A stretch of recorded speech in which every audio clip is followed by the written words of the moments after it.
This is the final lecture for this slide. This is going to be a very short lecture.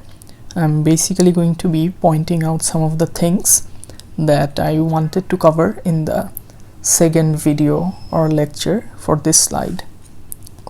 So let's bring up that finalized ER diagram of the company. Okay, so here it is. So one of the things that I forgot to mention in the second video was derived attributes, but some of the things that I'm going to be covering in this lecture have already been covered in the review video, but nonetheless I'll briefly talk about them here. So derived attribute. So derived attributes are those whose values you can derive from other things. So suppose in the case of department,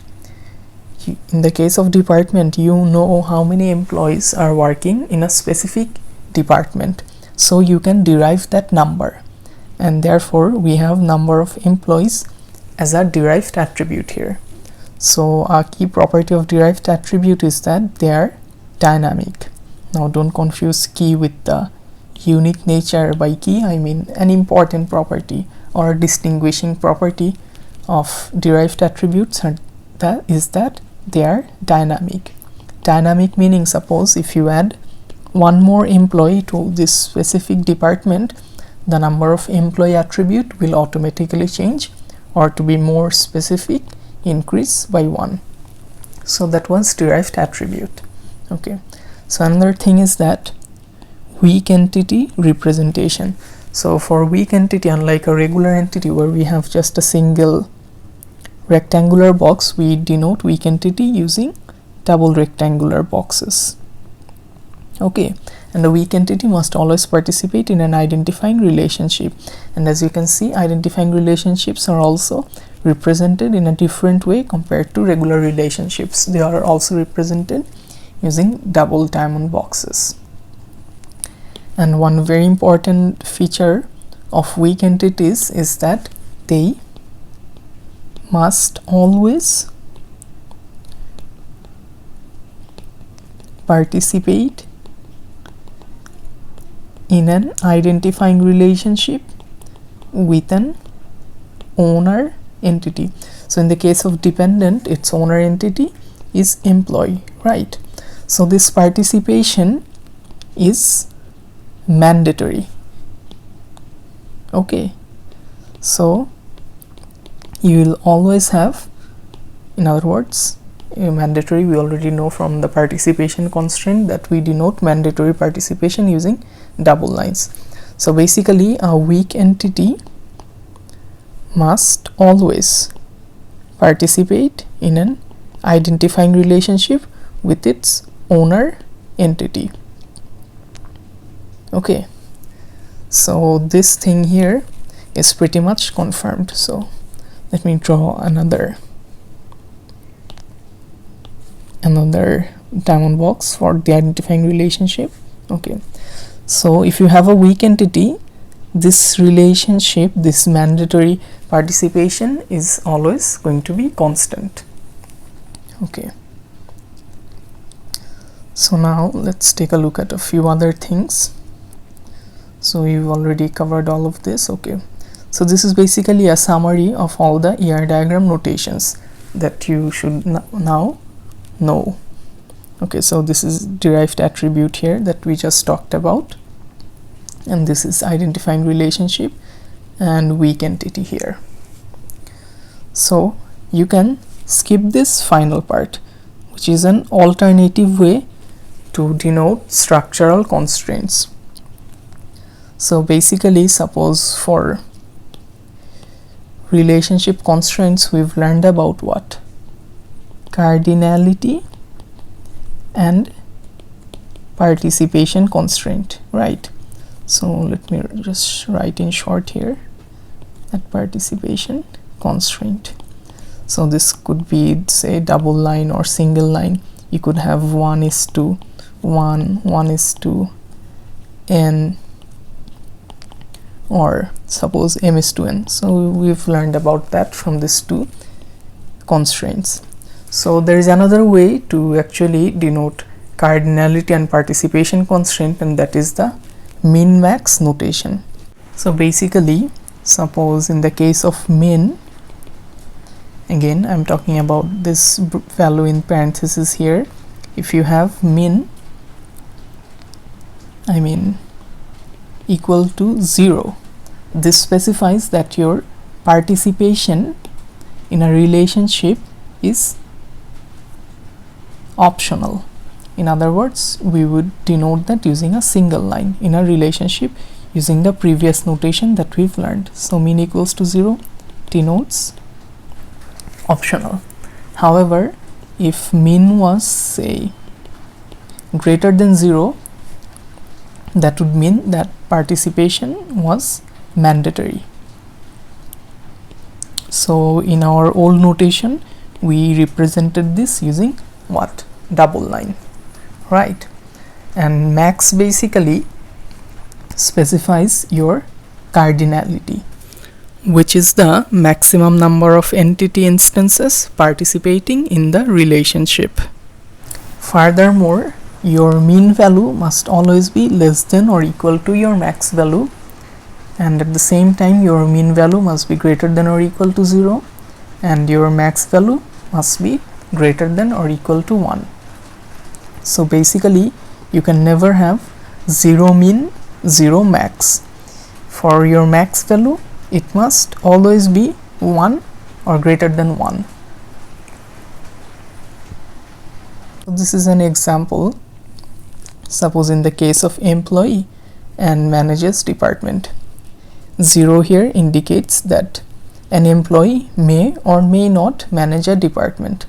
At the same time, one employee manages a department. And again, you have, and another thing to note here is that the first number is min and the second number is max. So you have 1 here.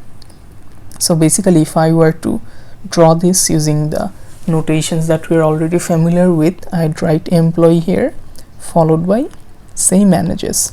So since this is 0 here, 0 means optional and 1 means basically the cardinality. So for 0 I've drawn a single line here, and then you have department, right?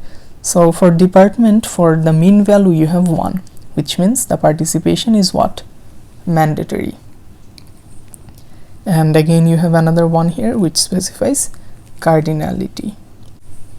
So here you have an employee who may or may not manage a department.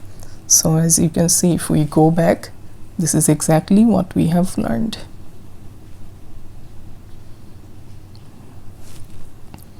So as you can see, this is basically the relationship that was denoted using min-max notation. Okay, so for the sake of consistency, we'll skip min-max notations from our syllabus. So min-max notations are not included. We'll only use cardinality and participation constraint. So basically you can ignore this slide, this slide, this slide. So another way to denote ER diagrams is using UML diagrams or UML class diagrams. So you'll also learn about UML class diagrams in great detail in your software engineering course. So this slide is also excluded, as well as this one and this one too. So let's briefly talk about relationship degree. So you already know degree means number of participants in a relationship. So far, most of the relationships that we've looked at were binary. In other words, you had an entity here and one entity participating in a relationship with another entity. So the only difference was that we saw when we had a recursive relationship. So in the case of recursive relationship, the same entity was participating in a relationship with itself. So actually recursive relationships are also known as unary relationships. So anyway, relationship types of degree 2 are called binary, so we already know that. However, relationship types of degree 3 are called ternary, and of degree n are called n-array relationships. And in general, n-array relationship is not equivalent to n-binary relationships. Furthermore, constraints are harder to specify for higher degree relationships, that is for relationships whose degree is greater than 2 compared to regular binary relationships. So anyways, this is an example of a ternary relationship. So also, if at any time a particular binary relationship can be derived from a higher degree relationship at all times, then it is redundant. So if you can ever derive a binary relationship from a higher degree relationship at all times, then that binary relationship is redundant. So I think an example this is just suppose a Todd during relationship which can be derived from this offers relationship at all times, therefore it is redundant. So anyways, actually for this specific slide you can ignore ternary or relationships whose degree is greater than 2. So you can ignore these slides as well. So the main reason is that you will never be given a scenario where you'll have to come up with a relationship whose degree is greater than 2. Moreover, say suppose some database management design tools which are based on the entity relationship model do not even support ternary relationships. So what happens is that normally if you even had a ternary relationship, you need to break it down to binary relationships. So for our syllabus and for this specific slide, we'll ignore ternary relationships. However, you need to know about what ternary relationships are. The fact that these are relationships whose degree equals 3. Now I'm saying this because when you actually learn how to convert, say, an ER diagram to schema, for the time being you can think of schema as suppose the tables that you're actually going to create in, say, a database management system.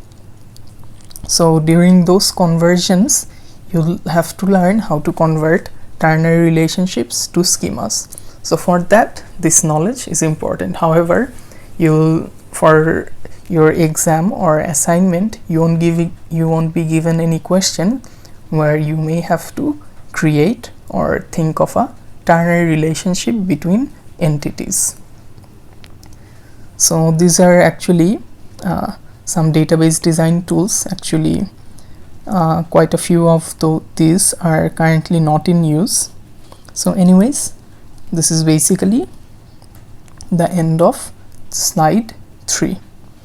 So you should learn from slide 1, from slide 1 to this slide 34 very well, and for the other things it's just it would be good if you just have basic knowledge about them. You won't be questions won't come in the exam regarding these slides, but you'll need to have specific knowledge about them, since in the later slides some of this knowledge will be important.